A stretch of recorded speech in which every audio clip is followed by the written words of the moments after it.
চলতি মাসের প্রথম 14 দিনে প্রবাসী আয় এসেছে $116 কোটি।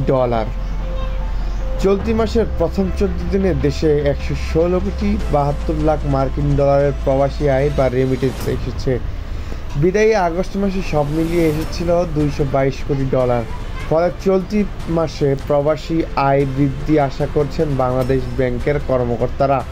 প্রবাসী আয় সংক্রান্ত বাংলাদেশ ব্যাংকের হালনাগাদ প্রতিবেদন অনুযায়ী চলতি সেপ্টেম্বর মাসে প্রথম 14 দিনে গতকাল শনিবার বেসরকারি ব্যাংকগুলোর মাধ্যমে প্রবাসী আয় এসেছে $81 কোটি 69 লাখ। রাষ্ট্র মালিকানাধীন ব্যাংকগুলো এনেছে $29 কোটি 72 লাখ। বিশেষায়িত ব্যাংকগুলোর মাধ্যমে এসেছে $4 কোটি 99 লাখ। এছাড়া বিদেশি ব্যাংকগুলোর মাধ্যমে $30 লাখ এসেছে।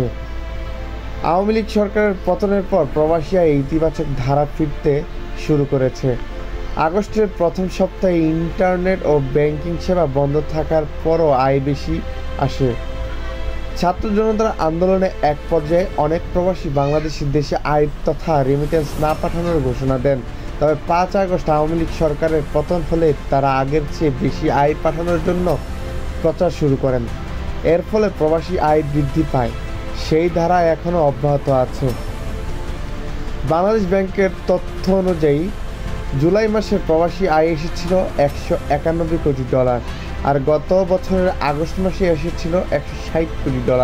অর্থাৎ সদ্য সমাপ্ত আগস্টে এর আগের মাস জুলাইয়ের তুলনায় প্রবাসী আয় 31 কোটি এবং গত বছরের একই মাসের চেয়ে $62 কোটি বেশি এসেছে।